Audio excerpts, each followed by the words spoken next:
ડેડિયાપાડાના ધારાસભ્ય ચૈતર વસાવાના સમર્થનમાં ધારાસભ્ય ગોપાલ ઇટાલિયાએ ખેડૂત આંદોલનમાં તેમણે શું કહ્યું વિગતે વાત કરી। નમસ્કાર મિત્રો, હું લઈને આવી છું તમારા માટે એક એવી સુંદર તક જે તમારા ટેલેન્ટને નવી ઓળખ અને એક નવી દિશા આપી શકે છે। તમારા અંદર રહેલી અદ્ભુત કળા, સુંદર અવાજ અને અનોખી પ્રતિભાને હવે દુનિયા સામે રજૂ કરવાનો સમય આવી ગયો છે। જો તમે તમારા સપનાઓને સાકાર કરવા માંગો છો તો હવે ચિંતા કરવાની કોઈ જરૂર નથી। શું તમે સિંગર છો? શું તમે વોઇસ ઓવર આર્ટિસ્ટ છો? શું તમે પોડકાસ્ટ ક્રિએટર છો? શું તમે તમારી કળાને એક પ્રોફેશનલ પ્લેટફોર્મ આપવા માંગો છો? તો હવે આપનું સ્વાગત છે ઓમ રેકોર્ડિંગ સ્ટુડિયોમાં, આપનું પોતાનું વિશ્વાસુ આધુનિક રેકોર્ડિંગ સ્ટુડિયો। દર્શક મિત્રો, સ્કાયનેટ મીડિયામાં આપનું સ્વાગત છે। વાત કરીએ તો થોડાક દિવસ અગાઉ ડેડિયાપાડાના ધારાસભ્ય ચૈતર વસાવાને નર્મદા સેશન કોર્ટે 7 વર્ષની સજા સંભળાવી છે। આને લઈને આદિવાસી સમાજમાં અને આમ આદમી પાર્ટીના નેતાઓમાં ભારે રોષ જોવા મળી રહ્યો છે। ત્યારે ડેડિયાપાડાના ધારાસભ્ય ચૈતર વસાવાના સમર્થનમાં વિસાવદરના ધારાસભ્ય ગોપાલ ઇટાલિયાએ ચાલુ ભાષણમાં તેમને યાદ કરતા તેમની મજબૂતી વિશેની વાત કરી। એવું ધારાસભ્ય ચૈતર વસાવા મજબૂત છે, લડાયક છે, તે ભાજપ સામે ક્યારેય નહીં ઝૂકે। આદિવાસી સમાજ માટે તેઓ હર હંમેશ લડતા આવ્યા છે, બોલતા આવ્યા છે અને આદિવાસી સમાજને જાગૃત કરતા આવ્યા છે અને આગામી દિવસોમાં તેઓ આદિવાસી સમાજ માટે લડવાના છે। પહેલા સાંભળો ગોપાલ ઇટાલિયાને। કાંઈ વાંધો નહીં ભાઈ, કાયદામાં, કલમમાં, જેલમાં, દંડામાં, એમાં બધામાં તાકાત હોત, લોકોની શક્તિ કરતા મોટી શક્તિ જો પોલીસના દંડામાં હોત તો દેશમાં આઝાદી જ ક્યાં આવવા નથી। દંડા તો અંગ્રેજોની પોલીસના હાથમાં હતા અને એ ના પાડતા હતા કે આઝાદી નહીં આવવા દઈએ અને મારતા હતા, પણ તોય આઝાદી તો આવી અને 75 વર્ષની થઈ ગઈ। દંડાના દમ પર ક્યારેય ક્રાંતિ રોકાવાની નથી, કેમ કે શક્તિ ક્યાં છે? દંડામાં નહીં, શક્તિ પેનમાં નહીં, શક્તિ માણસના ઈરાદાઓમાં હોય છે। આપણો ઈરાદો એ છે કે ગુજરાતને ભાજપની ગુલામીમાંથી મુક્ત કરાવવાનો છે। આપણો ઈરાદો એ છે કે ગુજરાતના ખેડૂતોને ટેકાનો પૂરતો ભાવ મળે, સારું ખાતર, સારું બિયારણ, સારી દવા, સારા ખેત પેદાશ મળે અને તંદુરસ્ત ગુજરાતનું નિર્માણ થાય। એ ઈરાદો આપણો છે અને આપણો ઈરાદો સારો છે એટલે ઈશ્વર પણ આપણને મદદ કરે છે।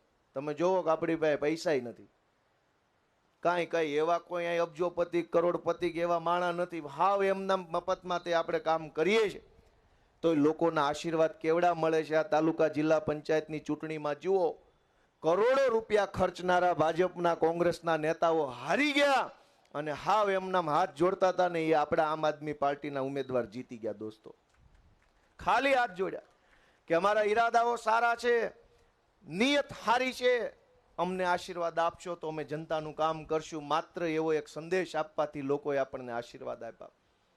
મિત્રો, મારી આપ સૌને એક વિનંતી છે કે આગળની લડાઈ બહુ લાંબી છે। 30 વર્ષથી મલાઈ ખાધી છે ભાજપના માણસોએ, આશા નથી, છોડશે નહીં। રોજ જાગીને કરોડો રૂપિયા ખાવા મળતા હોય એ આશા નથી, છોડવાના નથી, પણ આપણે તે હવે આશા નથી, એને છોડવાના નથી। આપણે લડાઈ મજબૂત લડવાની તૈયારી કરી લેવાની। દોસ્તો, આપણને જેલમાં પૂરવાની બીક બતાવે છે। ચૈતરભાઈને બિલકુલ ખોટા ગુનામાં જેલમાં પૂર્યા છે। તમે એમ વિચારો કે અદાલત કઈ મોટી, સરકારની કે જનતાની? કયો ભાઈ, જનતાની અદાલત મોટી કે સરકારની અદાલત મોટી? સરકારની અદાલત જેને ફાંસીની સજા આપે, જનતાની અદાલત એને મુખ્યમંત્રી બનાવી શકે, જનતાની અદાલત ધારે એને વડાપ્રધાન બનાવી શકે, જનતાની અદાલત ધારે એને ધારાસભ્ય, ધારે એને મંત્રી બનાવી શકે અને જનતાની અદાલત ધારે તો મુખ્યમંત્રીઓને એવા ઘર ભેગા કરી શકે કે 4 પેઢીઓ સુધી એનું ખાનદાન દેખાય નહીં રાજનીતિમાં। અદાલત કઈ મોટી, સરકારની કે જનતાની? જો તમને એમ લાગે કે સરકારની પાસે ન્યાય નથી મળતો તો જનતાની અદાલત સુધી આપણે બધાએ પહોંચવું પડશે, મહેનત કરવી પડશે। જનતા રાહ જોઈને બેઠી છે કે આમ આદમી પાર્ટીના યોદ્ધાઓ આવે તો અમારે એને સહકાર આપવો છે, અમારે એને આશીર્વાદ આપવા છે અમારે એની સાથે રહેવું છે, પણ ઘણી વખત એવું બને કે આપણે એમના સુધી ન પહોંચ્યા હોય.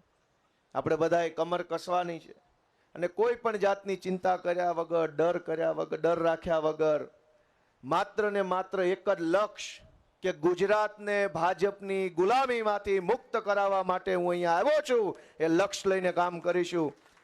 તો મને જરૂર વિશ્વાસ છે કે 27ની અંદર જ મોટું પરિવર્તન થશે. 2020માં મનોજભાઈ, રામભાઈ ધડુક, આ બધા આગેવાનો આમ આદમી પાર્ટીમાં કામ કરતા હતા કિશોરભાઈ દેસાઈના નેતૃત્વમાં. અને એ વખતે હું નવો આમ આદમી પાર્ટીમાં જોડાયો તો ખૂબ લોકોએ ટીકા ટિપ્પણી, મજાક, મસ્તી, મેણા ટોણા કર્યા કે ભાઈ આ પાર્ટી થોડી હાલે, તમારી જેવા તો કેટલાય આવી ગયા, તમે નો હાલો, તમને શું આવડે, તમને કાંઈ ખબર નથી પડતી, તમને કોઈ મત નો આપે, તમને ઊભા નહીં રહેવા દે, તમને ઘૂસવા નહીં દે, તમે જશો તો તમને મારશે, તમારી ઉપર કેસ થશે, તમારી પાર્ટી નો હાલે, તમારા નેતા નો હાલે. હજારો મેણા મારનારા લોકો હતા, ભાજપ વાળા હતા, કોંગ્રેસ વાળા હતા, પોતાને ખૂબ મહાન રાજકીય વિશ્લેષક માનનારા લોકો પણ એમાં બેઠા હતા અને ટીકા ટિપ્પણીઓ કરતા હતા કે તમે નો હાલો. દોસ્તો, ઈરાદો સાફ રાખ્યો, સંઘર્ષ છોડ્યો નહીં, પૂરા દિલથી મહેનત કરી, તો એ બધાના મોઢા જે સિવાય ગયા છે. કોઈ એમ નથી કહેતો કે આ પાર્ટી નો હાલે, બધા એમ કે છે કે હાલે તો આમ આદમી પાર્ટી હાલે. શું કામ? કે આપણે મહેનત કરીશું. જે ગુજરાતમાં કોઈને કલ્પનાય નહોતી કે ભાજપ અને કોંગ્રેસ સિવાયની પાર્ટી ગુજરાતના લોકો માટે ઊભી થશે, લડાઈ લડશે, મજબૂત બનશે, એવો વિશ્વાસ નહોતો ગુજરાતમાં. ન્યા ચૈતર વસાવા જેવો એક શક્તિશાળી કદાવર બાહુબલી માણસ ધારાસભ્ય તરીકે ઉભરી આવ્યો ને આખા આદિવાસી સમાજને એક નવી આશા અને હિંમત આપવાનું કામ કર્યું. આદિવાસી સમાજ ખેતી અને પશુપાલન સાથે સંકળાયેલો સમાજ છે. વર્ષોથી આદિવાસી સમાજનું શોષણ થયું. આદિવાસી વિસ્તારોની અંદર નત નવા કંપનીના માણસો જે આદિવાસીઓની જમીન પચાવી પાડી અને આદિવાસી સમાજને વિસ્થાપિત કરવાનું કામ કરતા હતા. ચૈતર વસાવા એક એવા યુવા નેતૃત્વ તરીકે ઉભરી આવ્યા કે એણે આખા સમાજને હૂંફ આપવાનું, હિંમત આપવાનું, વિશ્વાસ આપવાનું અને કંઈક એમના હક અધિકાર અપાવવા માટેનું કામ કર્યું. દોસ્તો, ચૈતરભાઈ માટે એકવાર આપણે જોરદાર તાળીઓ પાડીએ. ગમે તેવા વ્યક્તિને લોભ લાલચમાં નાખીને તોડી નાખવાનું કામ ભાજપ કરે છે. એવા સમયમાં ચૈતર વસાવાએ જેલમાં જવાનું પસંદ કર્યું, પણ ઝૂકી જવાનું પસંદ નથી કર્યો. એવો નેતા ગુજરાતને આપવાનું કામ આપણા સૌની આમ આદમી પાર્ટીએ દોસ્તો કરેલું છે કે ઝૂકે નહીં. જેલમાં જવું મંજૂર છે પણ ઝૂકવાનું મંજૂર નથી. આજ એવો નેતા ક્યાં? અને એટલે હું તમને બધાને એક જ વાત છેલ્લી કહીશ કે આપણે સૌ યોદ્ધાઓ છીએ. આપણે એ ભૂલવાનું નથી કે આ લડાઈ લડવાની જવાબદારી આપણી છે.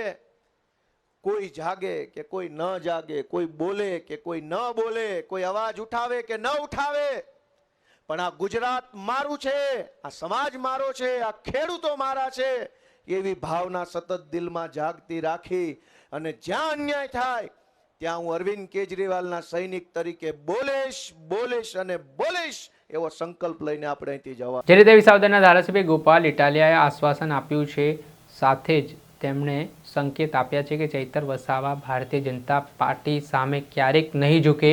તેઓ હંમેશા આદિવાસી સમાજના હક અને અધિકાર માટે, જળ જંગલ જમીન માટે લડતા રહેશે, મક્કમતાથી બોલતા રહેશે અને ભાજપની ઊંઘ ઉડાડતા રહેશે. ત્યારે જોવાનું રહ્યું કે આગામી સમયમાં કઈ રીતની સ્થિતિ નિર્માણ પામે છે. દર્શક મિત્ર, આવા જ વિડીયો જોવા માટે સ્કાયનેટ મીડિયા જોતા રહો, લાઈક કરો, શેર કરો.